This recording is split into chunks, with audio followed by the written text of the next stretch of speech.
Muy buenos días. Hoy vamos a iniciar con la unidad número 8, en la que hablaremos del escurrimiento permanente gradualmente variado. Si retomamos la clasificación que habíamos hecho en la primera clase de esta segunda etapa, podíamos dividir el flujo en permanente, no permanente, uniforme variado, y el variado podía ser gradualmente o rápidamente variado. El flujo permanente gradualmente variado es aquel donde el tirante varía gradualmente en la dirección del canal, donde consideraremos las líneas de corriente eh, que son prácticamente paralelas y donde va a prevalecer la distribución hidrostática de las presiones. En su análisis, este gráfico vemos la pendiente del fondo del canal, la pendiente de la superficie del agua. El gráfico está exagerado para una mejor representación, la línea de energía y la línea horizontal de referencia de nivel. La suma de Z más I más la carga de energía era la energía total. Para el cálculo para el planteo del flujo gradualmente variado, tenemos tres hipótesis. Por un lado, que la pendiente del fondo del canal es uniforme y es pequeña, por lo que asumiremos como I igual a D, por ende el coseno del ángulo θ es igual a 1. En la sección del canal consideraremos una distribución de las velocidades uniformes, por lo que el coeficiente alfa va a ser constante en la sección, y donde la pérdida de energía por fricción es la predominante, digamos. Seguimos teniendo las fuerzas friccionales en, eh, en el perímetro mojado del canal, y vamos a utilizar para el cálculo las ecuaciones de flujo uniforme, ya sea la ecuación de velocidad media de Manning con su radio hidráulico, su número de Manning y la pendiente y la pendiente.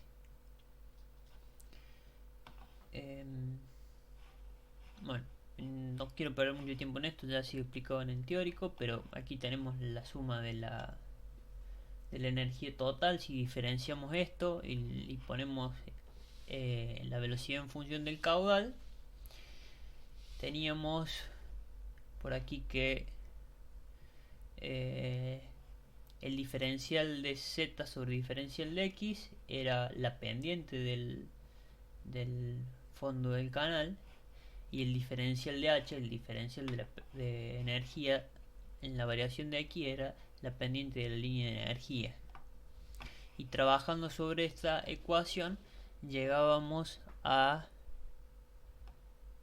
la expresión del flujo gradualmente variado, donde el diferencial d sobre el diferencial de x, que es la variación del tirante, venía dada por la relación entre la pendiente de fondo, la pendiente del canal y el número de Fruit en la sección.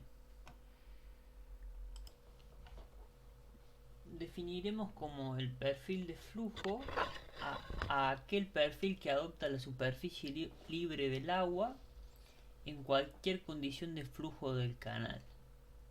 Nosotros veíamos en el flujo uniforme la línea, llamamos la línea de superficie del agua, que era paralela al fondo del canal. Si este es el fondo del canal y este es el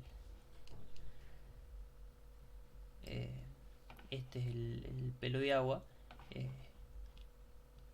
el perfil de flujo será el formado por esta línea de la superficie del agua, que ahora irá variando sección a sección. Tenemos clasificación de los perfiles, que está basado en dos instancias. Por un lado, En la pendiente del canal, la pendiente puede ser positiva, que en ese caso tenemos la pendiente crítica cuando el tirante normal es igual al tirante crítico, y estaremos hablando de perfiles tipo C. Tenemos la pendiente subcrítica cuando el tirante normal es mayor al tirante crítico, también puede ser conocida como suave. Y estaremos hablando de perfiles M, de mild, y una pendiente fuerte o supercrítica cuando el tirante normal es menor al tirante crítico, y estaremos hablando de perfiles S. Además tenemos la opción de una pendiente igual a 0, estamos hablando de una pendiente horizontal donde el tirante normal tiende a infinito, y estaremos en presencia de perfiles tipo H. Y cuando la pendiente es negativa, estamos hablando de una pendiente adversa donde el tirante normal no es físicamente posible, y estaremos en presencia de perfiles tipo A. Respecto a la definición por zonas, se establecen 3 zonas a partir de 3 líneas de referencia. Una, el fondo del canal, una línea inferior y una línea superior. Ambas representan, dependiendo de la situación, el tirante normal y el tirante crítico. Si estamos en presencia del flujo subcrítico, será la inferior el tirante crítico y la superior el tirante normal. Y si estamos en presencia de flujo supercrítico, será la inferior el tirante normal y la superior el tirante crítico. Estas líneas representan 3 zonas: la zona 1 por encima de la línea superior, la zona 2 entre ambas líneas de referencia, y la zona 3 entre la línea inferior y el fondo del canal. La zona 2, en el caso de que estemos en presencia de una pendiente crítica, lo que es coincidente el tirante normal y el tirante crítico, la zona 2 no existe. Dependiendo de donde se encuentre mi perfil de agua, por ejemplo, yo vengo con una línea de mi perfil de agua por aquí, por ejemplo, tendré, o por aquí, tendré diferentes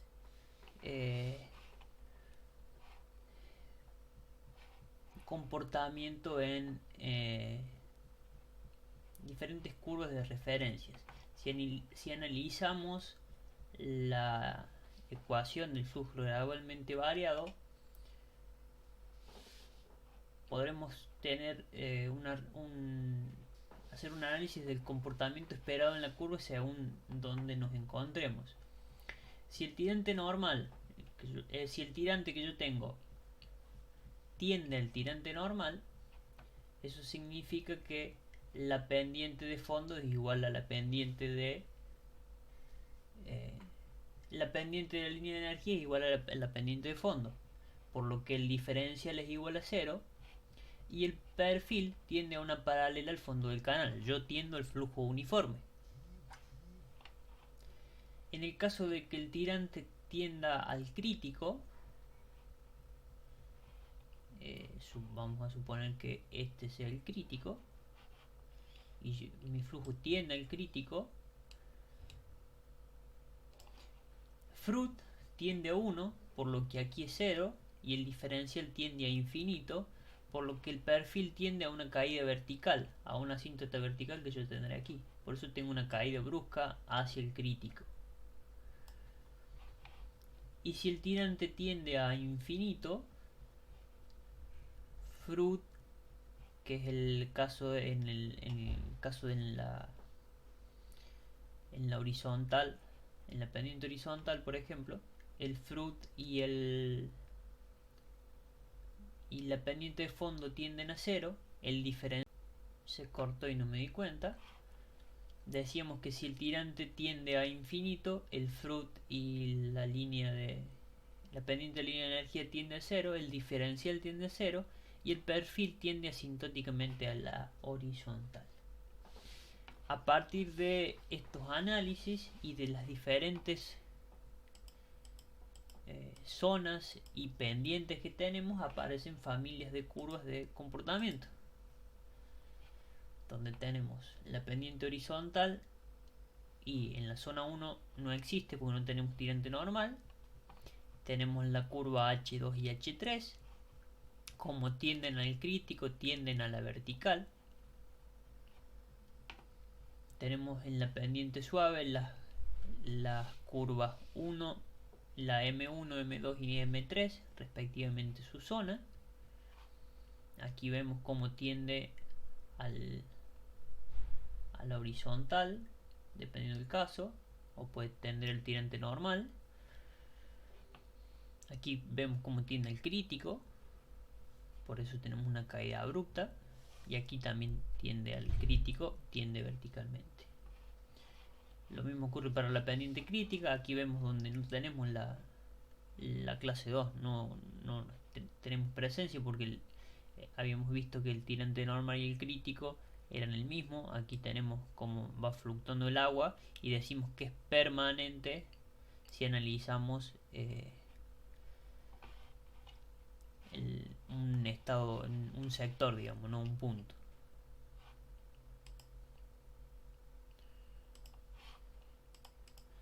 Lo mismo para la pendiente fuerte.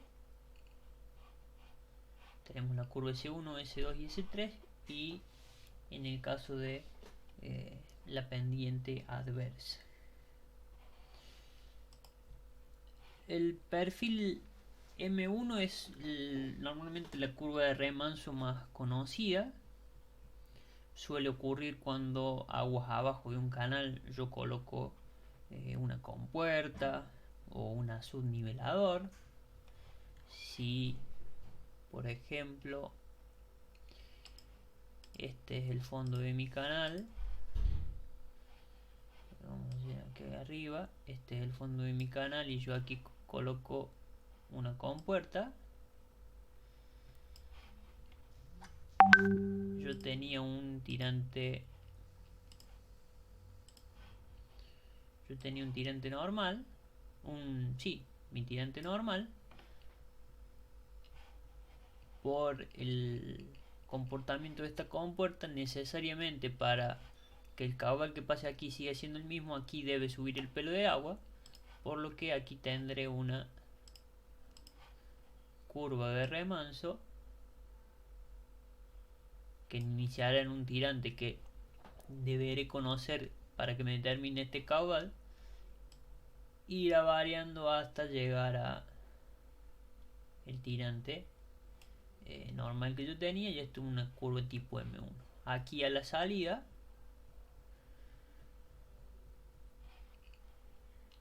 aquí tendré mi tirante crítico,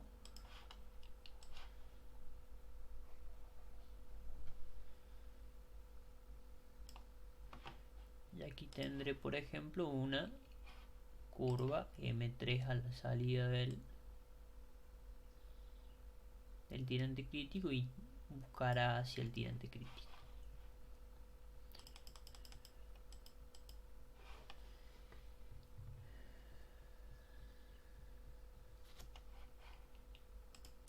La M2, por ejemplo, ocurre normalmente en un ensanchamiento donde paso de un tirante normal a otro tirante normal, o paso hacia el crítico.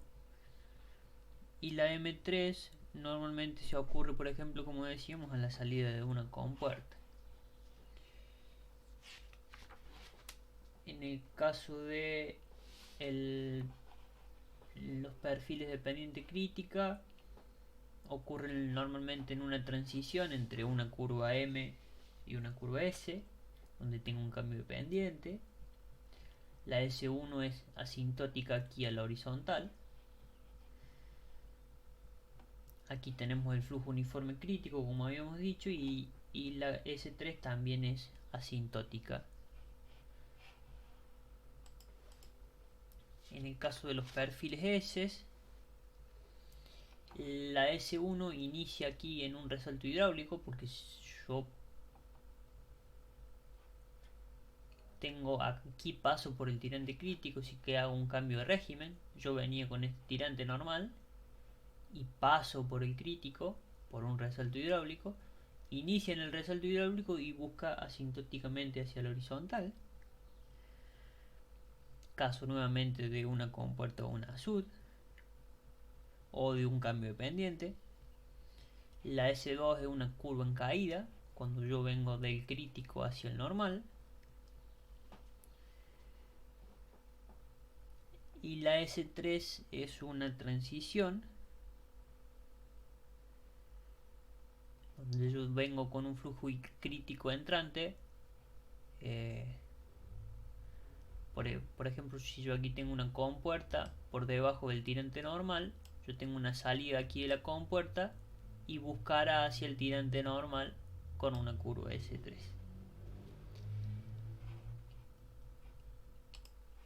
En el caso de las curvas H ocurre normalmente cuando yo vengo a una cierta pendiente y paso a una pendiente horizontal en algún punto característico de yo fuerzo esto. Lo mismo ocurre con la pendiente adversa, que no es muy común, pero puede que yo la produzca por algo en particular. Aquí les dejo una tablita que aparece en el Benton Show, donde hace un análisis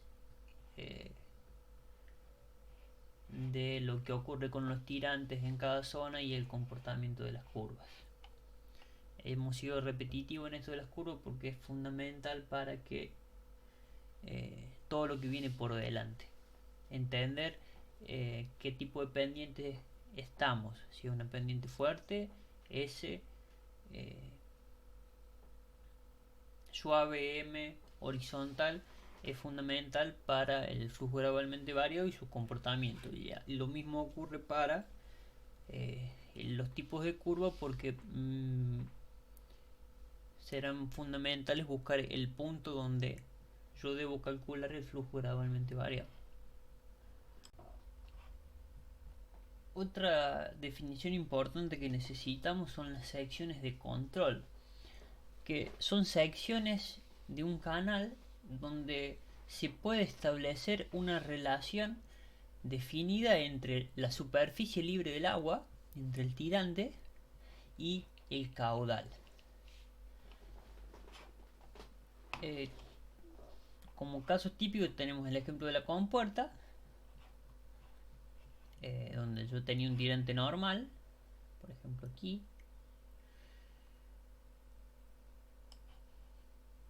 Disculpen, esto debería ser horizontal.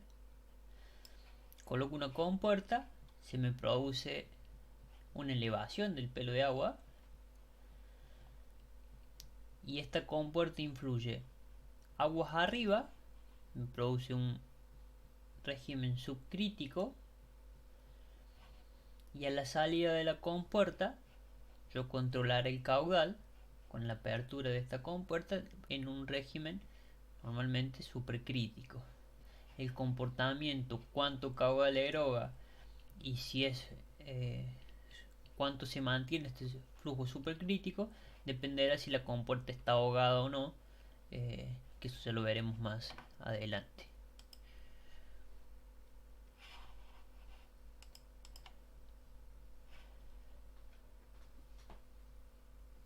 Otro tipo de sección de control es la sección crítica. ¿Por qué es una sección de control? Porque cuando se nos da el tirante crítico, conocemos y sabemos calcular por las propiedades del flujo crítico una relación directa entre el tirante y el caudal. Si yo aquí tengo un cambio de pendiente, vengo con una pendiente M hacia una pendiente S,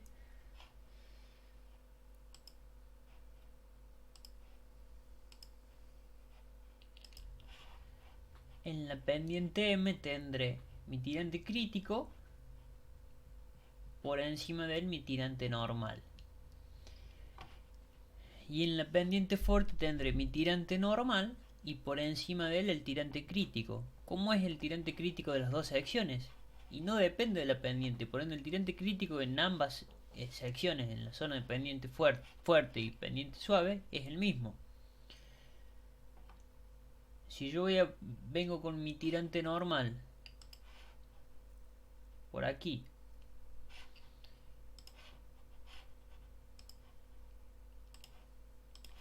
vengo con mi tirante normal, en este punto sé que debo pasar al tirante crítico porque voy a tener un cambio de régimen. Por ese punto en el quiebre de la sección voy a cambiar. Tengo una transición entre el régimen subcrítico y el supercrítico. Yo sé que vengo del tirante normal aquí y voy hacia el tirante normal aquí. Entonces necesariamente deberé pasar por el crítico. ¿Cómo lo haré? En el primer caso con una M2. Disculpe la improlijidad, no es fácil dibujar con el mouse. Era mejor el pizarrón. Y de aquí pasaré con una S2 hacia el tirante normal.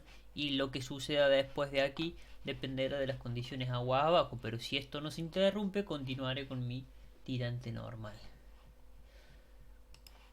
Entonces, siempre que pueda identificar una sección crítica donde se me vaya a producir el tirante crítico, será una sección de control y será un punto de quiebre.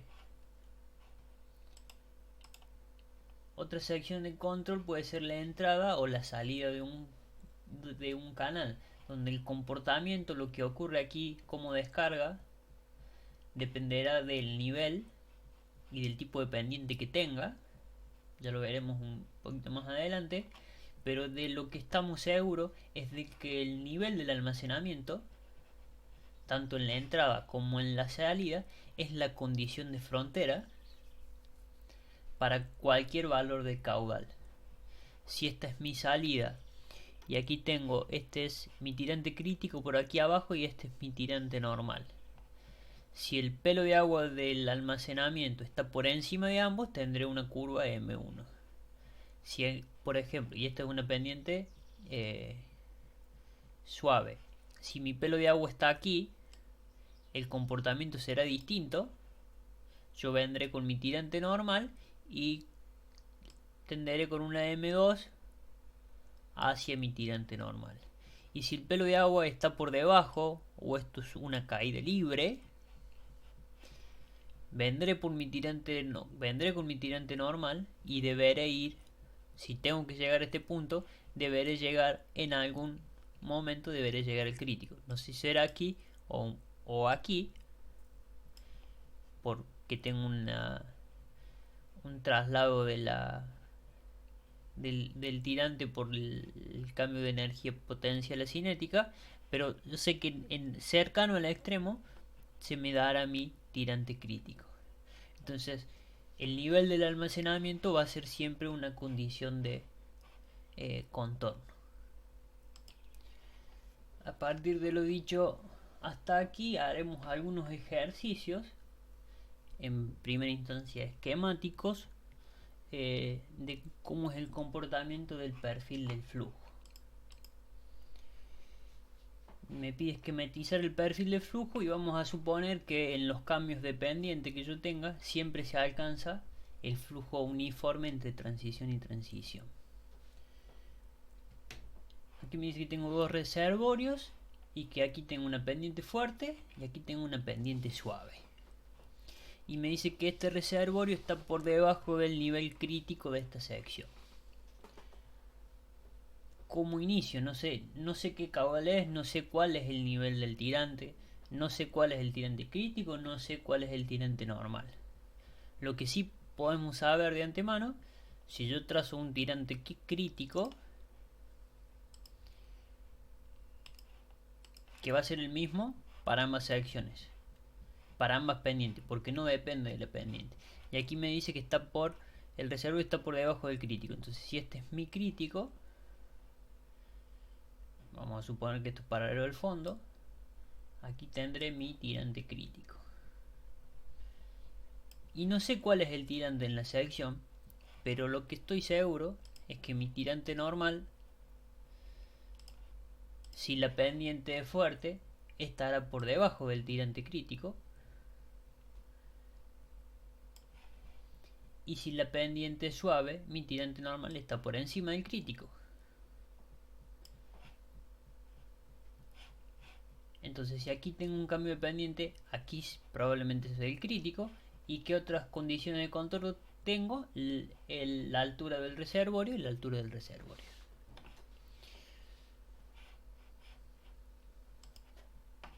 Si iniciamos desde aguas arriba, desde el inicio, en la pendiente fuerte,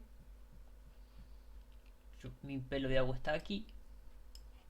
Dijimos que al tener una pendiente fuerte aquí, necesariamente voy a pasar por el crítico. Por ende, aquí ya tengo una condición de una sección de control, y aquí voy a tener mi tirante crítico.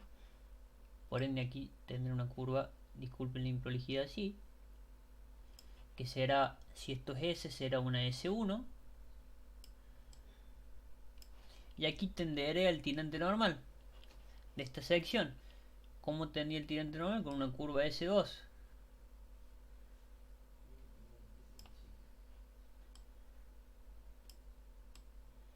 Y me mantendré en el flujo normal, sobre la línea del flujo normal.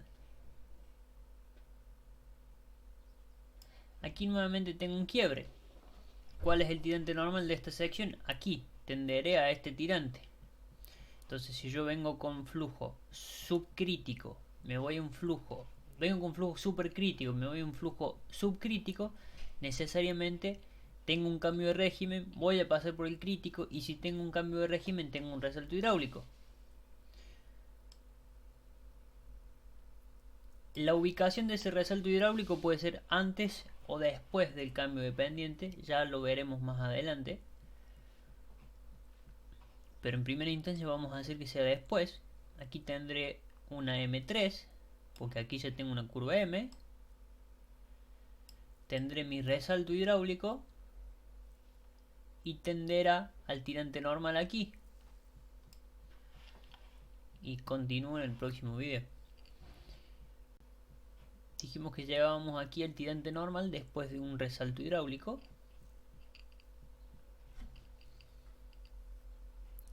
Y ahora, ¿qué condición tenemos? La condición de va hacia el reservorio.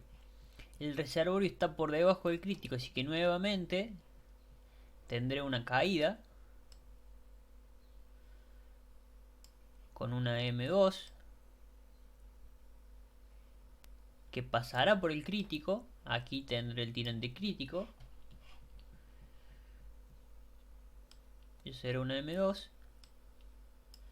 y buscará finalmente al final del reservorio. Entonces aquí, forma indicativa, sabemos que tenemos el tirante crítico, y aquí sabemos que tenemos el tirante crítico.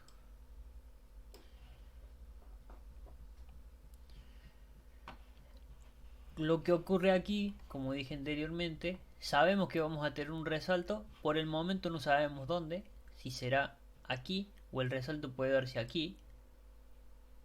Puede ocurrir esto. Ya veremos más adelante, en próximas clases, qué debe pasar para que ocurra esto.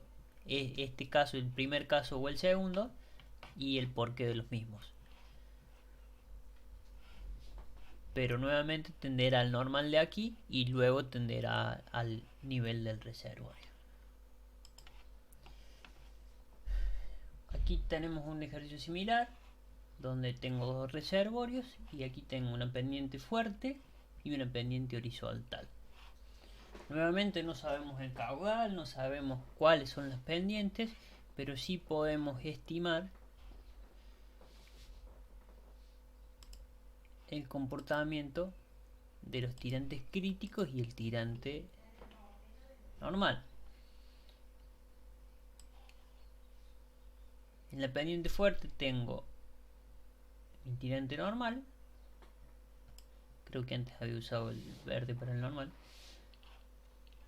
Por encima de él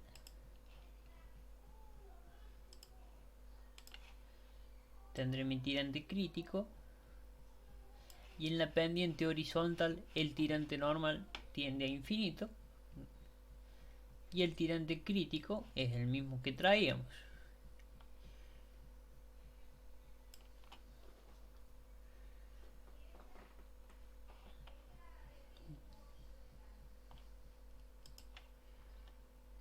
Sí había cambiado los colores. Entonces tenemos aquí el tirante crítico y el tirante normal. Nuevamente parto del reservorio, necesariamente voy a tener que pasar por el crítico, así que aquí tendré una sección de control, que aquí se me dará mi tirante crítico. Descenderé con una S1, buscaré mi tirante normal con una S2. La longitud y cómo se calculan estas curvas ya lo veremos más adelante, en qué longitud se da esto, cuáles son los diferentes tirantes, será parte de la segunda parte, valga la redundancia.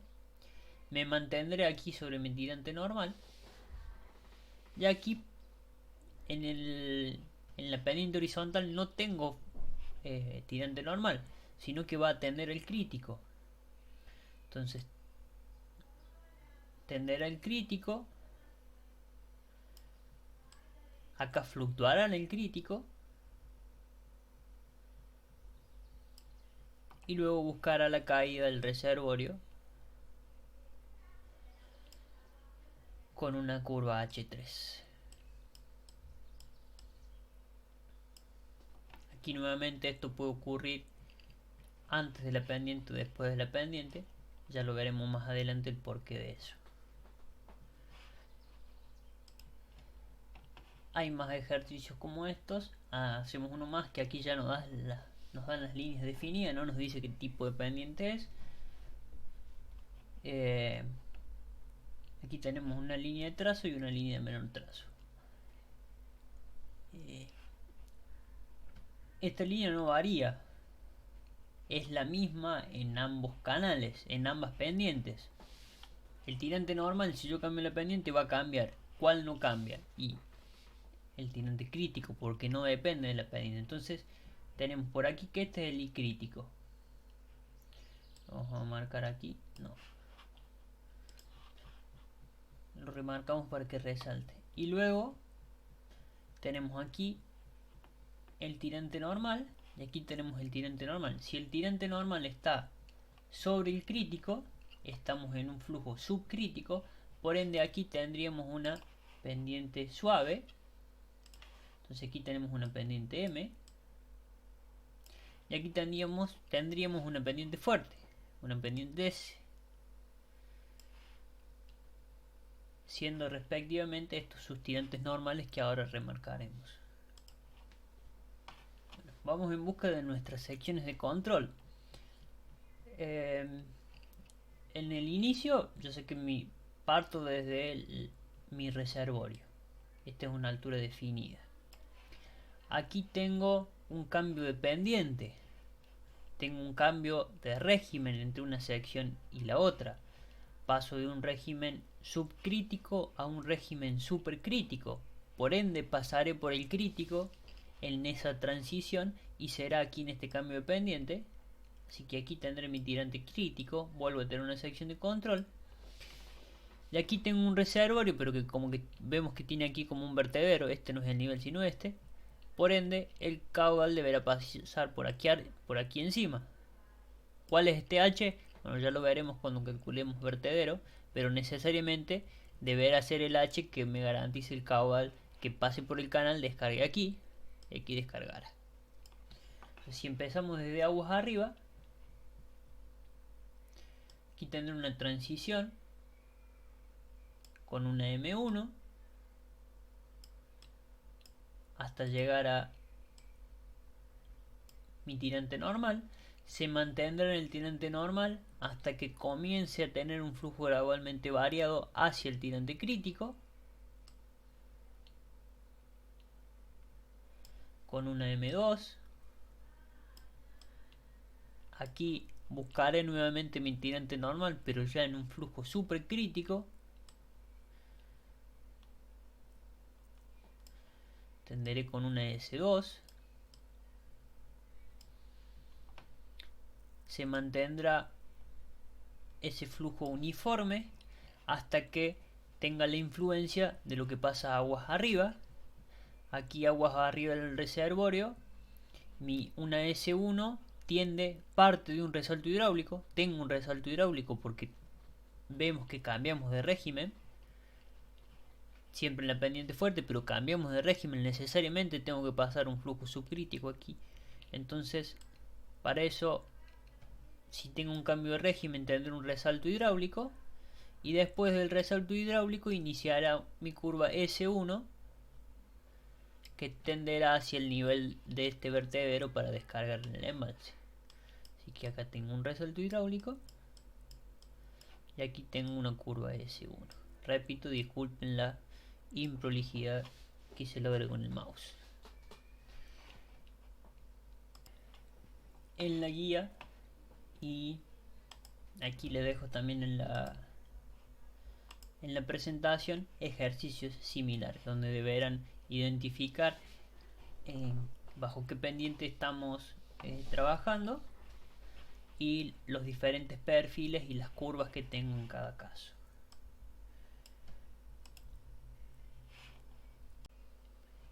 Bueno, hasta aquí hemos hablado de las posibilidades de la pendiente, cómo influyen las pendientes en las diferentes curvas.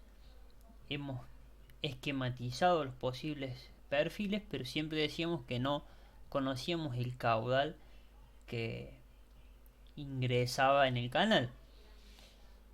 ¿De qué dependerá esto? Por un lado, del tipo de pendiente en el que nos encontremos y de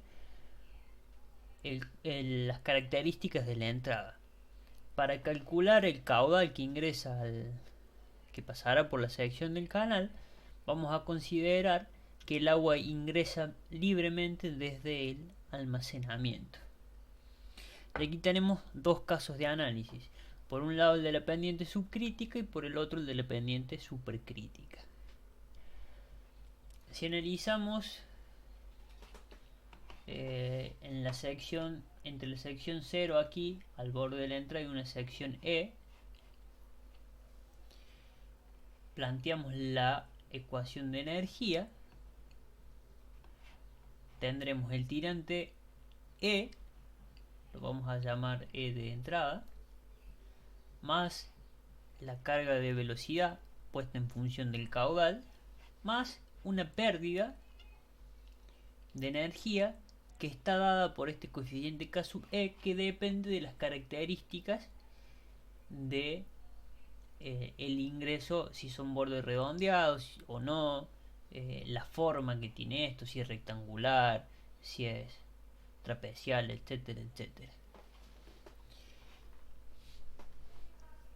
En esta expresión,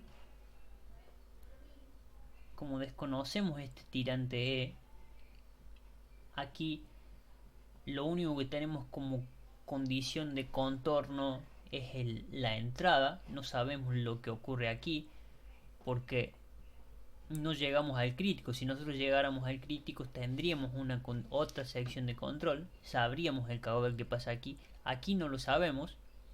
Sabemos que tenemos un tirante mayor al crítico, y si si por las propiedades del flujo crítico, cuando teníamos el tirante crítico, teníamos el máximo caudal posible, aquí lo que sabremos es que tendremos un tirante mayor y el caudal no será el crítico, será menor al máximo posible. Y en esta ecuación no hay una relación directa entre H, el tirante I sub E de la entrada, y el caudal, que dependa solamente de la geometría, sino que va a depender también de la pendiente, de la sección y de la rugosidad, por lo que yo debería resolver Con esta sola ecuación no puedo resolver nada, sino que necesitaría una segunda ecuación, y es la ecuación de Manning de la velocidad media para calcular el tirante normal. Debería resolver un sistema de ecuaciones para poder obtener el caudal y el tirante de la sección E. Este tirante E podría ser que ha alcanzado el flujo uniforme, o podría ser que ha alcanzado una transición de un flujo gradualmente variado. Si aquí tengo un azul, por ejemplo, puede ser la parte, el borde inferior de una curva de remanso M1, por ejemplo. Si el canal se mantiene uniforme y no tengo ninguna condición de contorno aguas abajo, será este tirante I sub E, será mi tirante normal. En el caso de la pendiente supercrítica, en la entrada tenemos una sección de control porque se produce el tirante crítico en el ingreso. Yo aquí tengo mi línea de tirante crítico, aquí tengo mi línea de tirante normal. Necesariamente yo paso por el crítico, tengo una sección de control, o sea que aquí en la entrada, si escribo de nuevo la ecuación de la energía, este tirante será el crítico, esta carga de velocidad será dada por la crítica, por ende tendré la energía crítica más las pérdidas que seguiré teniendo, que dependerán de la entrada. Por ende, si yo tengo mi sección crítica y conociendo las propiedades que ya hemos visto del flujo crítico, existe una relación directa entre H, Q y el tirante crítico para satisfacer la ecuación. Podré calcular para este I un caudal que será el mismo caudal que pasará por esta sección del canal, y a partir de este caudal, que es el verdadero, podré determinar mi tirante normal. Si se mantiene si esta pendiente fuese la crítica, mi tirante sería el crítico y es el que calculé. Pero como es una pendiente supercrítica, al tirante normal lo desconozco, pero lo puedo calcular a partir del caudal que he calculado en mi sección de entrada.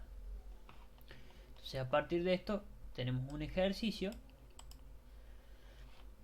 que nos dice que un canal de sección rectangular, usamos un canal rectangular por las propiedades del flujo crítico, con su factor de fricción y su pendiente, es alimentado por un embalse cuyo nivel de superficie se encuentra 3 metros por encima del fondo del canal. Determina el caudal que circula por el canal y el tirante normal, y el caudal y el tirante si cambia la pendiente. Si la pendiente pasa a 0,08, aumentó. En primera instancia podríamos hacer un esquema. Lo único que conocemos aquí, conocemos H, que es mi carga, y conocemos las características de este canal. Debemos determinar el caudal, pero no sabemos si estamos en presencia de una pendiente crítica o una pendiente supercrítica o una pendiente subcrítica. Entonces, como vimos anteriormente, el proceso más simple era si nosotros consideramos que aquí en la entrada se nos daba el flujo crítico. Si nosotros partimos considerando que aquí se nos da el flujo crítico, esta es la línea. En el ingreso tendré mi tirante crítico y podré determinar el caudal. Entonces, si yo parto de esta suposición, podré evaluar la pendiente crítica y determinar si esa pendiente crítica es mayor o menor a mi pendiente dato. Y así sabré en qué situación me encuentro. Entonces, aprovechándonos de las propiedades del flujo crítico, K sub E lo consideramos unitario porque no nos da datos. Entonces podemos determinar que el tirante crítico sabemos que es 2/3 de H. Entonces podemos determinar el tirante crítico. Además sabemos que la carga de energía para el flujo crítico es la mitad de la profundidad hidráulica. En un canal rectangular, la profundidad hidráulica es igual al tirante. Por ende, de aquí podemos despejar la velocidad crítica. La velocidad crítica es la que nos da 4,43 metros sobre segundo. Y con la velocidad el tirante y el ancho del canal, que lo conocemos que es 3 metros, podemos determinar el caudal, que será el máximo caudal que puede lograr ese canal a partir de la condición crítica, que es 26,58 metros cúbicos sobre segundo. ¿Qué más necesitamos conocer? Tenemos la velocidad, tenemos la rugosidad. Nosotros deberíamos determinar para este caudal, para esta velocidad, cuál es la pendiente crítica, y a partir de ella determinar en qué situación nos encontramos. Entonces, despejando de la ecuación de Manning la pendiente y valorando en la velocidad crítica, tendremos la pendiente crítica. Calculamos el radio hidráulico, tenemos el área, tenemos el perímetro, estos son datos. Podemos calcular el radio hidráulico y nos da que la pendiente es de 0,0047. Continúo el análisis en el siguiente video. Los números nos dan que la pendiente es de 0,047 metros sobre metro. Esto nos dice que nuestra pendiente de fondo, que era de 0,001, es menor a la pendiente crítica. Por ende estamos en presencia de una pendiente subcrítica. Entonces, el caudal que calculamos no es el correcto y el tirante que calculamos no es el correcto. Estamos en esta situación donde no hay una relación directa entre H, Q y el tirante. Por ende, deberemos calcular H en función de mi tirante normal, un tirante normal, y la velocidad normal. Entonces deberemos plantear un sistema de ecuaciones con mi ecuación de H, y la segunda ecuación sería la de Manning, B igual a 1 sobre N, esta que tenemos aquí, pues podemos ponerla en función del caudal. Como no hay una solución directa para eso, no nos queda otro camino que el de el tanteo, como hemos venido haciendo, donde propongo un tirante normal. Con ese tirante normal calcular el área, calcular el perímetro, calcular el radio hidráulico. Con ese radio hidráulico determinaré la velocidad y el caudal a partir de la ecuación de Manning. Con esos valores de velocidad y caudal evaluar en H,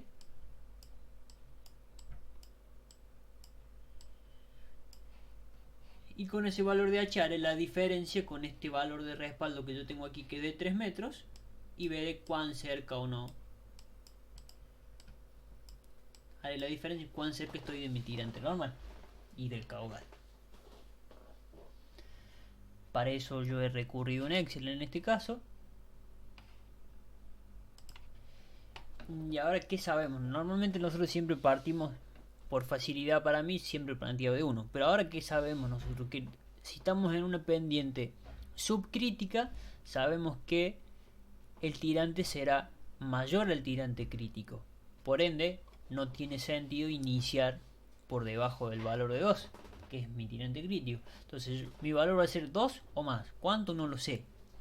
Comienzo con 2. Calculo el área, el perímetro, el radio hidráulico, velocidad, caudal, H y la diferencia. Y así voy evaluando.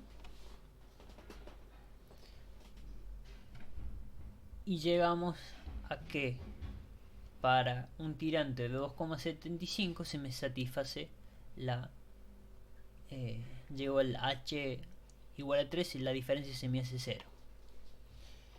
Lo que me da un caudal de 18,27 metros cúbicos sobre segundos. Y ese es el caudal que eroga el canal para esa condición de entrada. Si vemos, nos da 18,27 y en la condición crítica nosotros estábamos hablando de 26,58 metros cúbicos. El caudal es menor y el tirante es mayor. Conclusiones que habíamos llegado en primera instancia. En el punto B me pide determinar el caudal y el tirante si la pendiente es de 0,08. Como ya conocemos la pendiente crítica, que era de 0,047, aquí ya sabemos que la pendiente S sub 0 del punto B es mayor a la pendiente crítica, por ende estamos en una pendiente fuerte. Y si estamos en una pendiente fuerte, estamos en el segundo caso, donde en la entrada se nos da una sección de control porque se nos producirá el tirante crítico. Necesariamente pasará por el crítico. Por ende, el caudal que hemos calculado es el correcto, porque se nos da el tirante crítico. Será el caudal crítico de 26, caudal máximo 26,58 metros cúbicos sobre segundo. Lo que no sabremos cuál es el tirante normal de ese canal. ¿Cuál es el tirante normal? Conocemos el tirante crítico, conocemos el caudal, pero no sabemos el tirante normal aquí. Y aquí nos queda otro paso que realizar: la determinación de tirante normal para un canal determinado. Aquí dice trapecial pero rectangular, a partir de la ecuación de Manning.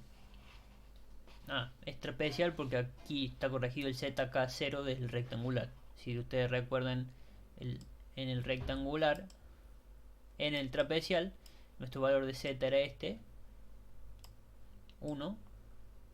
Aquí tenemos un Z. Si Z es 0, esto no existe y estamos en un rectangular. Es para aprovechar las tablas nada más.